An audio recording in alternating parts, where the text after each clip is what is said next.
నమస్తే TFC spiritual ప్రేక్షకులకు స్వాగతం.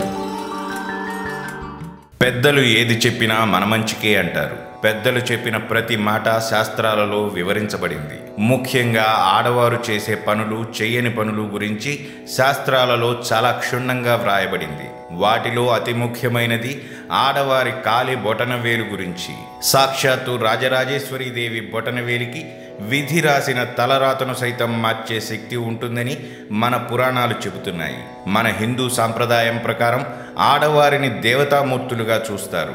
అందుకని వారి కాలి బొటనవేళ్లలో చాలా శక్తి ఉంటుందని అంటారు. అంగశాస్త్రం కూడా కాలి బొటనవేళ్ల శక్తి గురించి చాలా క్షుణ్ణంగా చెప్పింది. అటువంటి శక్తి కలిగిన కాలి బొటనవేళ్లు నేలకు రాస్తే అక్కడ దరిద్రం తాండవించి అంతా సర్వనాశనమవుతుందట.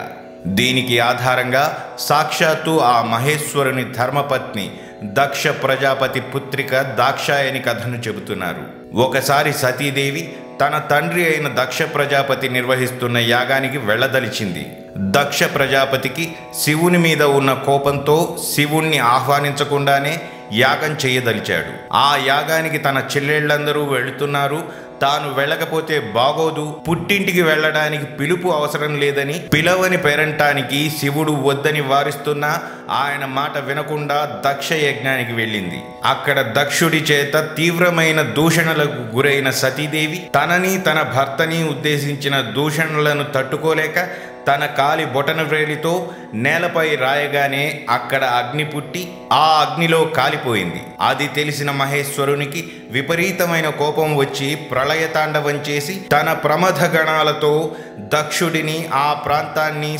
సర్వనాశనం చేశాడు. దీన్ని బట్టి ఆడవారి కాలి బొటనవ్రేళ్లు భూమిపై రాస్తే ఎంతటి విపత్తు సంభవిస్తుందో ఈ కథ ద్వారా మనకు అర్థమవుతుంది. అందుకే మన పెళ్లిళ్లలో పెళ్లి కొడుకు పెళ్లి కూతురు కాలి బొటనవేలు తొక్కుతాడు. అలా తొక్కినప్పుడు బ్రాహ్మణులు ఒక మంత్రం చదువుతారు. ఆ మంత్రానికి అర్థం నువ్వు ఎట్టి పరిస్థితులలో అత్తవారింట ఈ కాలి బొటనవేలు నేలపై రాయవద్దు అని అర్థం వస్తుందట. కాబట్టి ఆడవారు వారి కాలి బొటనవేలు విషయంలో చాలా జాగ్రత్తగా ఉండాలి అని మన పెద్దలు చెప్పే మాటల్లో ఇంతటి గూఢార్థం దాగి ఉంది.